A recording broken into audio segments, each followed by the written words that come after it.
의사일정 제1항 국정에 관한 교섭단체 대표연설을 상정합니다. 오늘은 더불어민주당의 대표연설을 듣도록 하겠습니다. 박홍근 더불어민주당 원내대표가 나오셔서 연설해 주시기 바랍니다.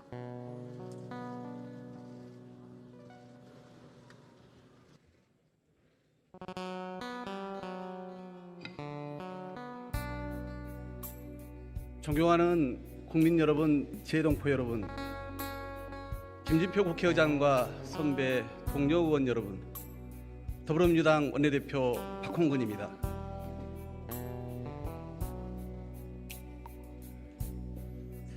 연설을 시작하기에 앞서 지진으로 인해 수많은 사상자가 발생한 튀르키예 시리아 국민께 깊은 유로의 말씀을 드립니다. 12년 의정활동을 해왔지만 원내대표로서의 시간은 더 특별합니다.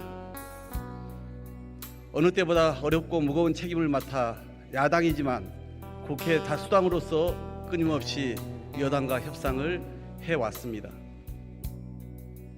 그러다 보니 더더욱 이번 교섭단체 대표 연설만큼은 우리 정치에 대한 문제의식과 미래에 관해 이야기하고 싶었습니다.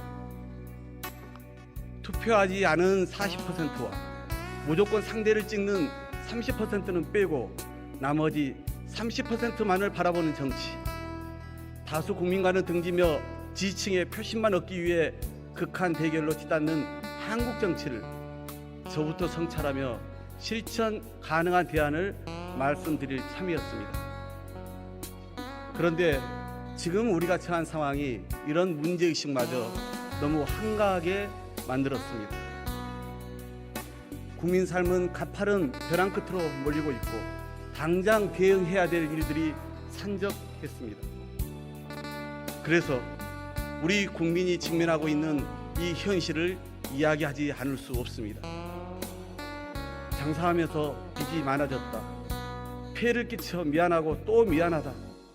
얼마 전 생활고에 시달리던 70대와 40대 모녀가 생을 마감하면서 남긴 유서의 내용입니다. 이들 모녀는 빚에 시달리면서도 월세와 공과금은 밀리지 않았고 마지막 순간까지도 남은 계약 기간을 걱정했습니다. 하지만 결국 삶을 포기했습니다. 지난해 8월에도 그리고 11월에도 수원에서 서울 신촌에서 또 다른 모녀가 목숨을 끊었습니다. 열심히 살아보려 했지만 버거운 삶의 무게가 그들을 영영 짓눌러 버렸습니다. 우리 정치가 과연 이들이 진 짐을 조금이라도 덜어줬는지 깊이 자문합니다. 지금 이 순간에도 고물가와 생활고 속에서 살기 위해 몸부림치는 국민들이 많은데 정치는 무엇을 하고 있나 생각하면 미안하고 또 미안합니다. 우리는 윤 대통령의 입장을 한 번쯤은 생각해 봐야 된다. 대통령 멘토라는 분이 얼마 전 한 말입니다. 저는 달리 말씀드리고 싶습니다. 대통령이 국민의 입장을 단 한 번만이라도 생각해 보라고 말입니다. 스스로 실언해놓고 국민 보고 틀렸다며 우기고 스스로 실수해놓고 끝내 사과하지 않고 측근이 잘못해도 문책은커녕 감싸기만 합니다. 1년도 안 된 정부 9개월 내내 참사란 참사가 다 이어지면서 국민은 단 하루도 마음 편한 날이 없습니다. 2023년 2월 대한민국의 희망과 미래는 사라졌습니다. 살기 위해 매일 포기를 거듭해야 하는 눈떠보니 후진국, 바로 윤석열 정부 지난 9개월의 총평입니다. 복합 경제 위기에 안일함과 무능으로 국민의 삶을 도탄에 빠뜨린 민생 경제 참사, 비속어와 실언으로 국익과 국격을 훼손한 외교 참사, 강릉 낙탄 사고, 북한 무인기 침투 등 구멍 뚫린 안보 참사, 끝내 159명의 소중한 생명을 희생시키고야만 안전 참사. 그런데도 여전히 사적 이념만 챙기는 불공정 몰상식의 인사 참사까지 윤석열 정부의 5대 참사는 지금도 진행 중입니다. 더 큰 문제는 무능과 무책임을 오만한 통치로 돌파하려 한다는 점입니다. 국민 앞에 약속한 공정과 상식, 법과 원칙은 포장에 불과했습니다. 정치는 실종되고 사회는 분열되고 자유는 위협받고 있습니다. 위기의 대한민국, 문제는 윤석열 대통령입니다. 1월 무역 적자 127억 달러, 역대 최대입니다. 핵심 성장 엔진인 수출이 희청거리면서 수출로 먹고 사는 나라 대한민국의 올해 경제 성장률은 아시아 주요 12개국 중 꼴찌로 추락할 상황에 직면했습니다. 새 정부 시작부터 복합 경제 위기는 가장 심각한 문제였습니다. 그런데도 이 정부는 2달 만에야 첫 대책회의를 열었습니다. 이름만 비상한 회의였을 뿐 지뢰밭 같은 현안은 그대로 덮어두고 뜬구름 잡는 중장기 대책만 나열했습니다. 김진태발 레고랜드 사태로 채권 시장이 꽁꽁 얼어붙을 때조차 대통령은 보이지 않았습니다. 작년 5월부터 9개월째 5% 이상의 고물가가 지속되면서 그 여파는 국민의 삶 곳곳을 헤집어 놓았습니다. 줄이고 줄여도 생활비 감당이 안 돼 적금을 깨는 청년들, 저녁 퇴근 후 편의점 배달을 시작한 직장인, 금리 인상도 버거운데 코로나로 힘들었던 자영업자들은 다시 벼랑 끝으로 내몰렸습니다. 1월에 이어 이번 달엔 온 국민이 난방비의 폭탄을 맞았습니다. 그나마 아파트나 시설이 갖춰진 집은 좀 나은 편이라고 합니다. 단열이 안 된 낡은 집일수록 난방비가 상상을 초월할 정도입니다. 버스, 지하철, 택시 요금 인상까지 끝이 없습니다. 국민 실질 임금은 8개월 연속 마이너스입니다. 어려운 사람이 더 어려워지는 개미지옥 2023년 대한민국의 모습입니다. 하지만 난방비 폭탄에도 윤석열 정부의 첫 대응은 전 정부 탓이었습니다. 법인세 감면 등 초부자, 재벌 대기업 지원은 속도전을 방불케 하더니 민생과 직결된 문제는 근본적 대책이 없다고 말합니다. 위기 상황일수록 대통령의 리더십이 중요합니다. IMF 외환위기 속에서도 고 김대중 대통령께서는 국민 통합의 리더십을 발휘했습니다. 국민의 마음을 하나로 모아 위기를 극복하고 국가 대전환의 기회로 만들었습니다. 지금 윤석열 대통령에게 김대중 대통령의 리더십까지는 기대도 하지 않겠습니다. 민주당이 제안한 30조 원 긴급 민생 프로젝트, 7.2조 원 에너지 물가 지원금이라도 신속하게 검토해 주기 바랍니다. 민생을 구하는데 여야가 따로 일 수 없습니다. 하지만 예고된 당정 협의까지 미루며 야당 제안이라 받을 수 없다는 윤석열 정부의 정략적 인식이 절망스럽기만 합니다. 경제위기 극복을 위한 협치, 국민 통합의 리더십은커녕 무능, 무지, 무책임으로 대결의 정치와 국민 분열만 초래하고 있습니다. 국민을 도탄에 빠뜨리고 있는 민생 경제 참사, 문제는 윤석열 대통령입니다. 안보는 보수라더니 지금의 안보 상황은 역대 어느 정권보다 불안합니다. 국민 다수가 반대해도 무리하게 대통령실 이전을 강행하더니 용산 대통령실 일대가 북한 무인기에 속수무책으로 뚫렸습니다. 비행 금지 구역으로 설정된 서울 곳곳을 정찰하고 유유히 돌아간 것도 충격이지만 행여 그 정찰기들이 임명을 해야 할 목적이었다면 어떤 일이 벌어졌을지 상상만으로도 끔찍합니다.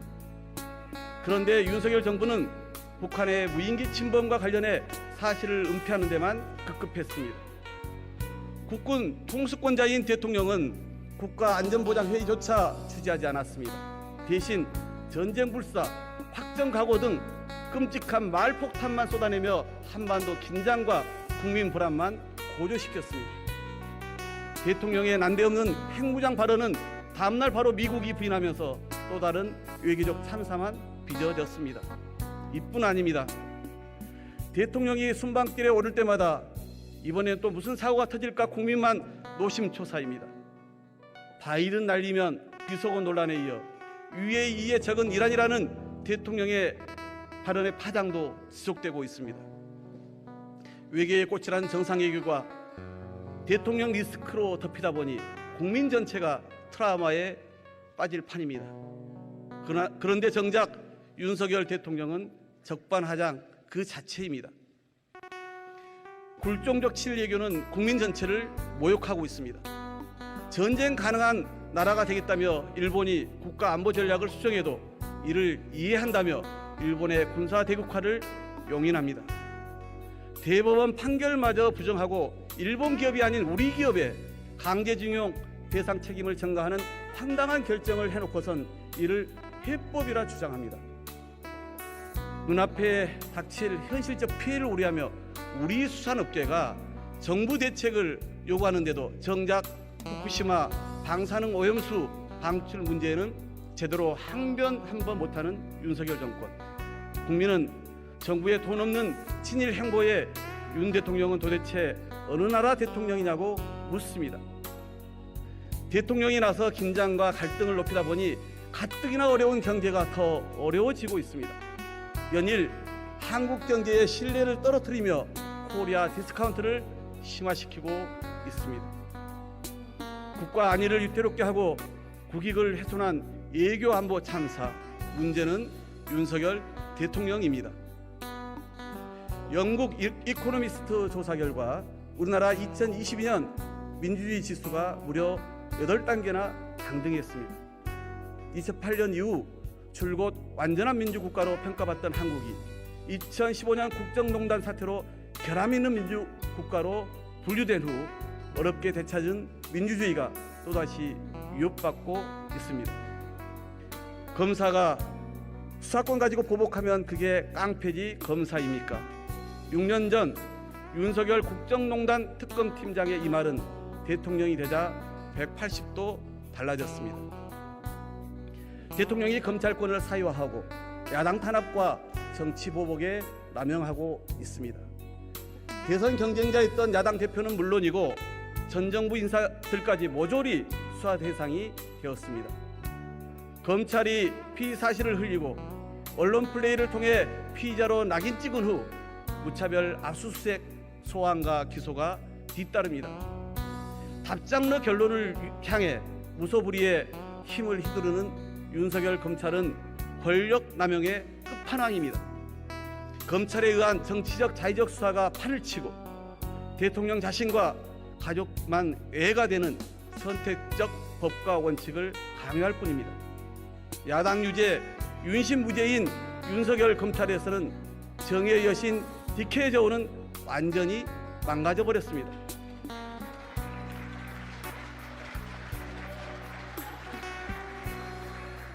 국민 여러분, 대한민국 대통령은 직선제 이후 짧게는 취임 당일에 길게는 110일 만에 야당 대표를 만나 국정을 의논했습니다. 하지만 윤석열 대통령은 취임 후 해가 바뀐 지금까지도 야당 지도부와 대화를 거부하고 있습니다.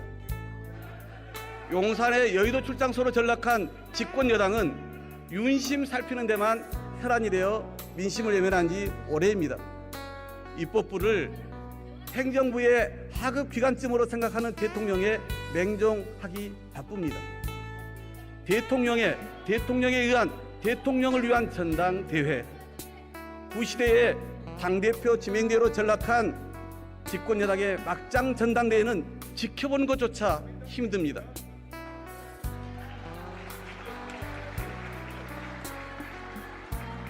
처음엔 국민과 당원이 직접 뽑은 이준석 당대표를 찍어내더니 여론조사 1위로 부상한 나경원 전 의원을 반윤으로 몰아 주저앉혔습니다. 국민 지지가 높았던 유승민 후보마저 무의미하다며 불출마를 선언했습니다. 이제 마지막 한 명 안철수 후보만 사라지면 국민의힘 판 오징어 게임이 완성됩니다. 야당은 물론 같은 당 동지도 적으로 규정한 오징어 게임 프론트맨 윤석열 대통령의 공포 정치 너무나 섬뜩합니다.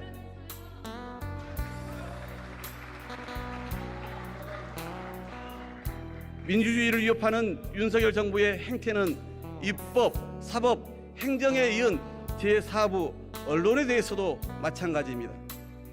국민 소통을 그토록 강조했지만 온통 불통의 그림자뿐입니다. 도어 스태핑은 서라만 양산한 채 6개월 만에 자취를 감췄습니다. 언론은 내 편과 네 편으로 가르고 적으로 간주한 언론사엔 노골적인 보복을 감행했습니다. 국세청 세무조사, 검찰 고발, 민영화, 출연금 삭감 등 언론 통제를 위한 수단과 방법도 가리지 않습니다. 헌법이 보장하는 언론의 자유를 쉽게 짓밟으면서 말로만 자유를 외칩니다. 윤석열 대통령의 그 자유, 도대체 누구를 위한 자유입니까? 지난주 교육부 장관 보좌관에 현직 검사가 임명되었습니다. 도대체 대한민국에는 검사밖에 인재가 없습니까? 인사가 만사라는데 검사와 사적 인연만 챙기는 윤석열 정부는 인사가 참사가 되고 있습니다. 미운 놈은 모조리 찍어내고 내 식구는 무조건 감싸고 돕니다. 지난해 경찰국 설치에 반대했던 총경급들에 대해 윤석열 정부는 대대적 보복 인사를 감행했습니다. 30년 역사를 거꾸로 되돌려 행안부의 경찰국을 부활시킨 것도 심각한데 불합치 의혹을 받은 경찰국장은 초고속으로 승진시키고 경찰서장 회의 참석자들에겐 징계성 인사를 단행했습니다. 검사장 회의는 물론 평검사 회의까지 이른바 검난의 역사를 써온 검찰은 수시로 집단 의견을 표출하면서 경찰들은 딱 한 번 모여 회의했다고 찍어 누릅니다. 집단적 의사표명은 검찰에게만 허락된 특권입니까? 159명의 소중한 생명을 지키지 못했으면서 재난안전주무장관으로서 책임지지 않는 이상민 장관, 국민의 눈물을 닦아주기는커녕 유족과 국민의 거듭된 파면 요구를 끝까지 거부한 윤석열 대통령, 지금 우리에게 국가가 있습니까? 대한민국은 정녕 국민이 주인인 민주공화국 맞습니까?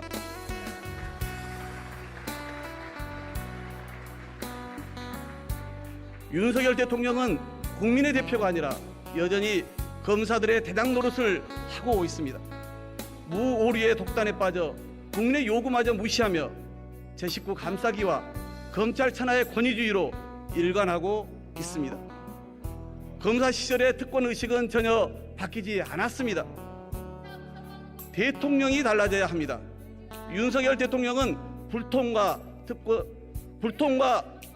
독선을 버리고 소통과 화합에 나서야 합니다. 일방적 지배가 아니라 정치를 해야 합니다.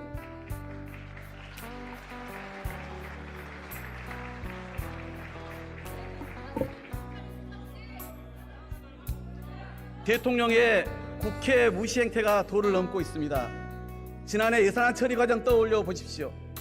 본격적인 심사가 시작되기도 전에 대통령은 준예산 운운하며 엄포 놓기에 바빴습니다. 예산 심의권은 엄연히 법이 정한 국회의 권한인데도 정부와 여당은 용산 대통령실의 깨알 같은 지침에 이러지도 저러지도 못하고 법정 시한을 한참이나 넘겼습니다. 국회가 국민 뜻을 대신해 장관 해임 건의안을 통과시켜도 대통령은 곧바로 거부합니다. 국민 다수가 찬성하는 이상민 장관 탄핵안 통과도 대통령은 다수결의 행포라며 애곡합니다. 대통령은 국회를 지배할 수 없습니다. 국회를 부정하는 것이야말로 의회주의 포기입니다. 여당과 야당, 야당과 여당, 의회를 인정하는 것이 정치회복의 시작입니다.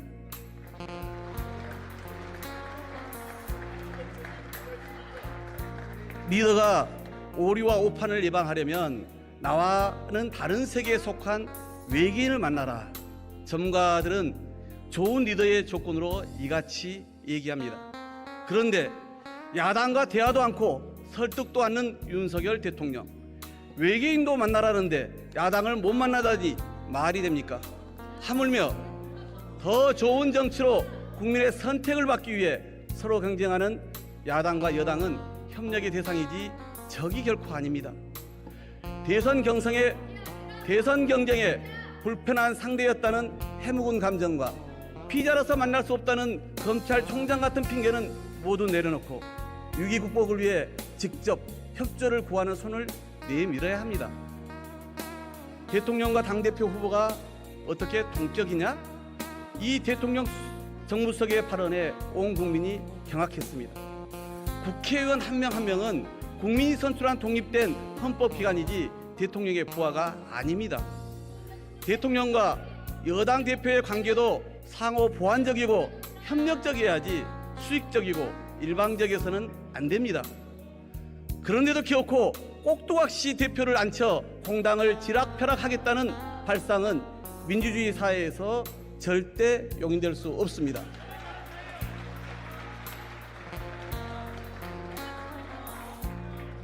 여당을 주머니 속 공깃돌처럼 여기는 대통령의 당무 개입 즉각 중단하십시오.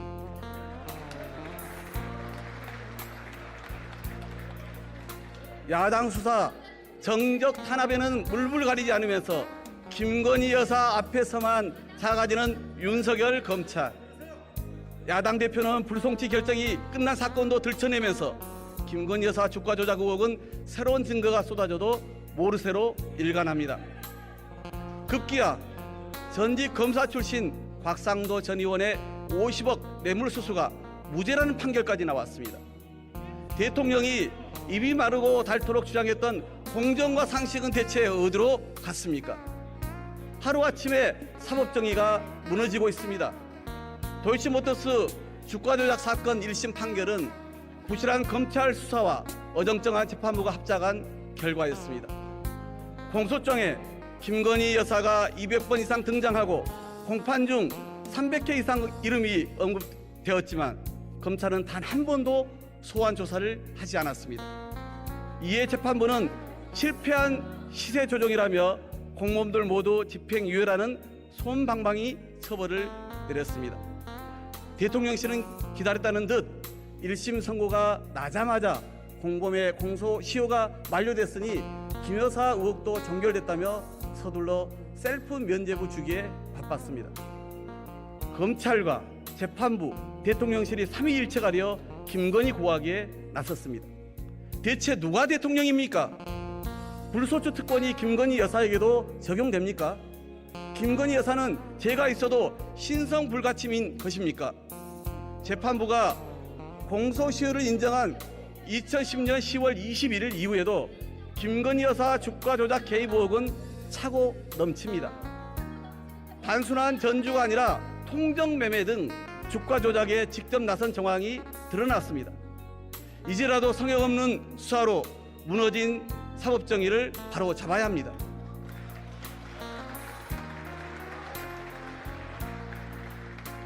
남은 길은 특검뿐입니다. 모든 국민은 법 앞에 평등하다는 헌법 11조 정신을 부정해온 윤석열 검찰은 더 이상 자격이 없습니다. 국민들도 김건희 여사 특검 도입에 압도적으로 찬성하고 있습니다. 민주당은 국민의 뜻에 따라 김건희 여사의 주가 조작 의혹에 관한 국민 특검을 반드시 관철하겠습니다.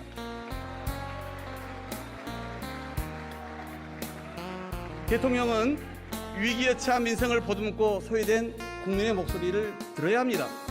국민 전체를 바라보고 생각이 다른 국민까지 보듬어야 합니다. 노조도 만나고 농민도 만나고 장애인도 만나고 중소상공인도 만나야 합니다. 하지만 생존권을 향한 노동자들의 절규에 강경 대응으로만 일관하는 윤석열 정부는 노동자와 노동조합을 적으로 간주합니다. 노동자와 노조도 국민입니다. 대통령이라면 이들을 대화의 상대로 인정하고 경제 위기를 같이 극복해 나가야 할 동반자로 인정해야 합니다. 이태원 참사 유가족도 직접 만나 사과하고 상처를 보듬어 주십시오. 대한민국에서는 다시는 비극적 참사가 일어나지 않도록 유가족이 요구하는 독립적 조사기구 설치를 위해 대통령이 직접 나서야 합니다. 자신을 변화시키는 인간만이 변화를 이끌어낼 수 있다. 저부터 바꾸겠다. 윤석열 대통령이 후보 시절에 했던 이 말을 기억합니다. 이제는 바꾸기 바랍니다. 이제라도 대통령 리더십을 제대로 세우기 바랍니다. 윤석열 대통령이 오만과 독선을 버리고 제자리를 찾는다면 국회도 국정 운영에 적극 협조할 것입니다.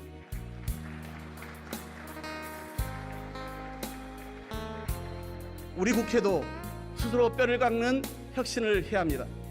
작년 7월 여야는 정치개혁과 국회 선진화를 위해 특별위원회를 구성하고 논의를 시작했지만 아직 진전을 보지 못하고 있습니다.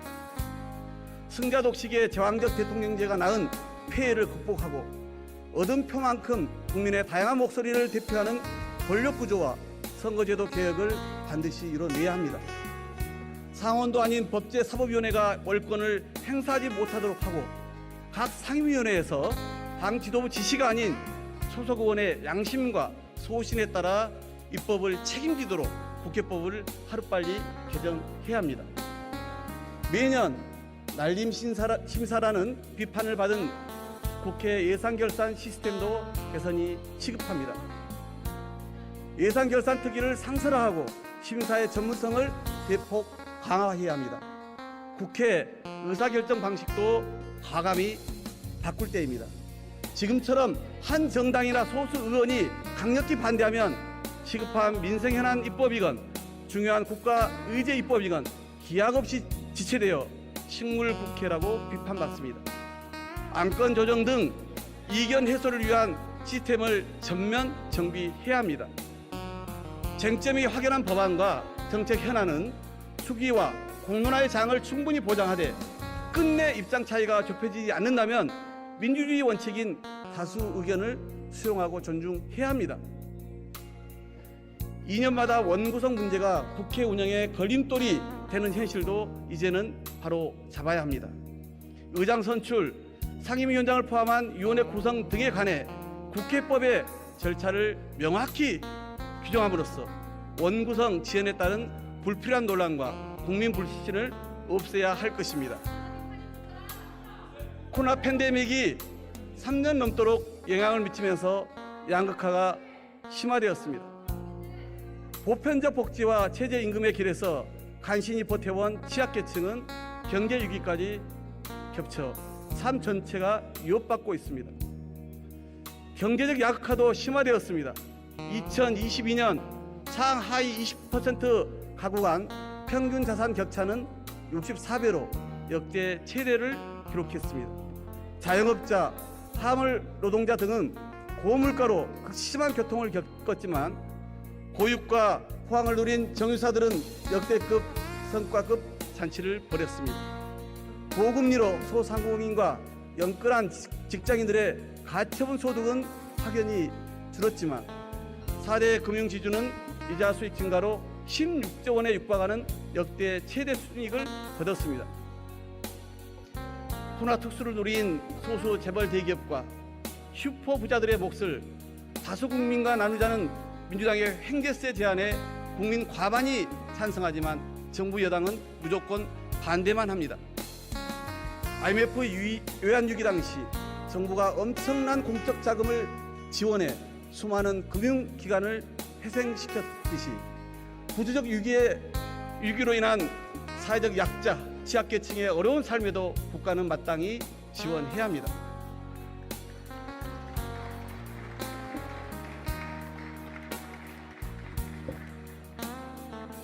국회는 작년 12월 대중소기업 상생과 공정한 시장 발전을 위해 납품단가 연동제를 여야 합의로 처리했습니다.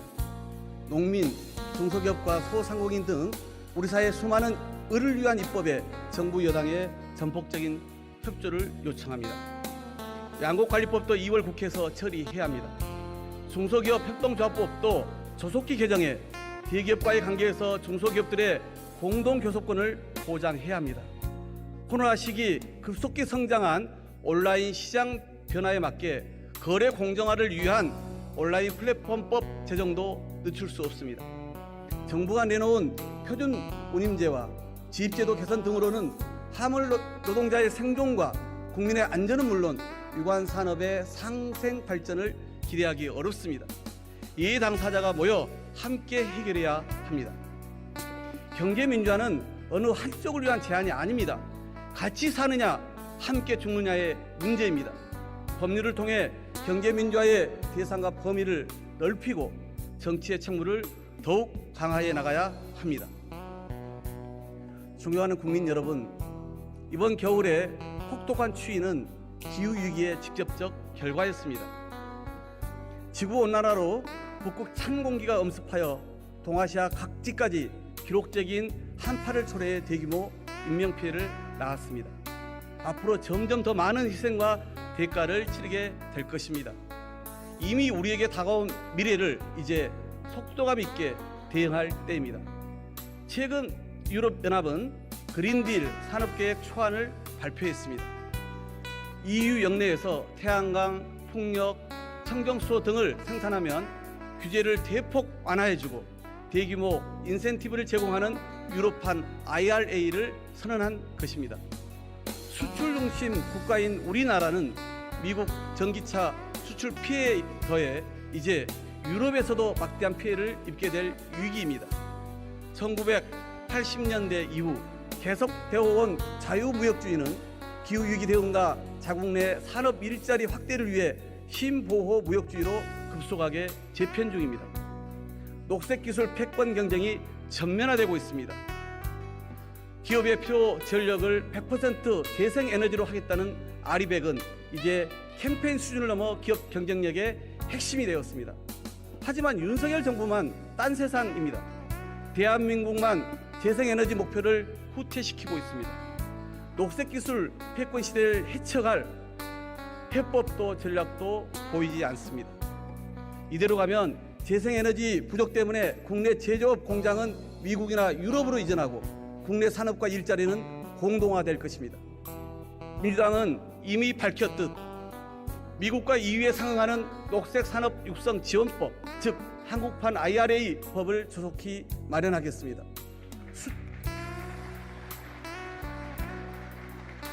수출 주도형 국가인 대한민국의 특성을 살리면서도 국내 재생에너지를 빠르게 확대하고 탈탄소 녹색 산업을 집중 육성하겠습니다. 1769년 영국 제임스 와트가 증기기관을 혁신할 때, 1908년 미국 헨리 포드가 자동차를 대량 생산할 때 인류는 석탄과 석유가 기후위기의 원인이 될 것이라고 예상치 못했습니다. 지금 세계는 산업혁명에서 녹색혁명으로, 탄소 문명에서 생태 문명으로 대전환 중입니다. 대한민국은 해방 후 70년 동안 기적처럼 성장을 거듭했습니다. 모방에서 창조로, 수격국가에서 선도국가로 도약하며 이제는 세계 최고의 산업 경쟁력을 가진 나라가 되었습니다. 탄소 문명은 영국과 미국이 이끌었다면 새로운 탈탄소 생태 문명은 대한민국이 이끈다는 담대한 비전과 치밀한 실천 계획을 세워 나가야 합니다. 우리는 할 수 있습니다. 2006년부터 2020년까지 저출생 대책에 쓴 예산은 무려 380조 원에 달합니다. 그런데 이 많은 예산을 쏟아붓는 동안 저출생은 오히려 심화되었습니다. 2010년 1.23명이었던 합계 출산율이 2021년 0.81명으로 10년 만에 40% 가까이 떨어진 것입니다. 윤석열 정부는 2027년까지 양육에 필요한 비용을 부모에게 통합 지급하겠다고 발표했지만 지급 규모와 대상을 바꾼다고 근본적 해결책이 될 리 없습니다. 이제는 과거의 낡은 정책과 단호히 결별하고 인구 정책의 패러다임을 분명히 전환할 때입니다. 육아가 수혜의 대상이 아니라는 인식부터 높여 나가야 합니다. 공공기관이나 대기업이 아니더라도 부모 모두 눈치 보지 않고 출산휴가와 육아휴직을 사용하도록 보장하고 급여 수급기간과 금액도 탄력적으로 운영해야 합니다. 다양한 상황을 고려하지 않는 지금의 가족 규정은 사각지대를 만듭니다. 프랑스는 1999년 시민연대계약 제도를 통해 출생률을 2.1명까지 높일 수 있었습니다. 우리도 생활 동반자 제도 도입을 본격적으로 논의할 때입니다. 사회 구성원의 인식 변화에 맞춘 연대관계 등록 제도라도 우선 도입해서 돌봄, 의료 등에서 최소한의 제도적 보호가 가능하도록 해야 합니다. 국회는 지난해 12월 인구위기 특별위원회를 구성했습니다. 인구위기만큼은 그 어떤 정파적 시각이 아닌 공동체의 전망을 다툴 국가 최대의 의제라는 책임감으로 가감하고 획기적인 정책 대안을 마련해 주실 것을 요청드립니다. 출생률 제고를 위한 대책뿐 아니라 이미 발생한 저출생에 따른 사회경제적 대책도 필요합니다. 저출생과 인구 감소는 지방의 더 빠른 소멸을 초래하고 있습니다. 지방이 살아야 대한민국이 삽니다. 인구 위기 특위를 중심으로 지역균형 발전을 넘어서 지방 소멸 방지를 위한 정책과 대안이 마련될 수 있도록 적극 지원하겠습니다. 저출생의 시대를 살아가야 할 세대를 위한 대책 마련도 매우 시급합니다. 감소하는 학생 수에 맞는 교육과 인적 자원 육성 체계의 개편, 입영 자원이 20만 명에도 미치지 못하게 될 때를 대비한 국방 전력 유지 방안, 노동 공급 부족을 막기 위한 경제활동 참가율 제고 등 적극적인 노동 공급 대책과 일자리의 질적 수준을 개선하기 위한 대책도 아울러 검토되어야 합니다. 인구 감소 등에 따라 자연스럽게 도래할 국내 소비 시장의 변화에 대해 중소기업은 물론 자영업자와 소상공인들이 제대로 대응할 수 있도록 선제적인 대책 마련도 필요합니다. 인구 위기 극복은 정부만의 책임도 아니며 정부와 국회 그리고 우리 사회 전 분야에서의 협력이 요구됩니다. 윤석열 정부는 지금처럼 시장 만능주의로 인구 위기마저 각자 도생에 맡기지 말고 심각한 초저출생을 해결하기 위해 국회와 머리를 맞대기 바랍니다. 과거 보수 정부는 남북 관계에서 역사적인 진전을 이루기도 했습니다. 7.4 남북 공동성명 발표, 남북 기본합의서 채택 등이 그것입니다. 하지만 윤석열 정부는 담대한 구상이란 말만 앞세웠지 남북 관계는 최악으로 치닫고 있습니다. 국민 다수는 윤석열 정부의 대북 정책에 대해 실현 가능성이 없다고 판단합니다. 분단 국가인 대한민국에서 대통령이 대북 환경론을 강조할수록 주식시장만 출렁이고 우량 기업들이 제 가치를 인정받지 못합니다. 경제는 악화되고 국민 불안만 커질 뿐입니다. 한반도의 군사적 위기를 낮추고 발전적 남북 관계를 통해 국민 삶을 지키는 것은 대한민국 대통령의 가장 중요한 책무입니다. 노태우의 길이냐, 이명박의 길이냐, 윤석열 대통령 앞에 한반도의 운명이 달려 있습니다. 존경하는 국민 여러분, 지난 5월 윤석열 대통령은 취임사에서 다수의 힘으로 상대의 의견을 억압하는 반지성주의가 민주주의를 위기에 빠뜨리고 있다. 민주주의에 대한 믿음을 해치고 있다고 말했습니다. 하지만 윤석열 정부 2년차 대통령의 반지성주의가 대한민국을 위기에 몰아넣고 있습니다. 대통령이 정치가 아닌 지배자로 군림하며 대한민국 민주주의를 위기에 빠뜨리고 있습니다.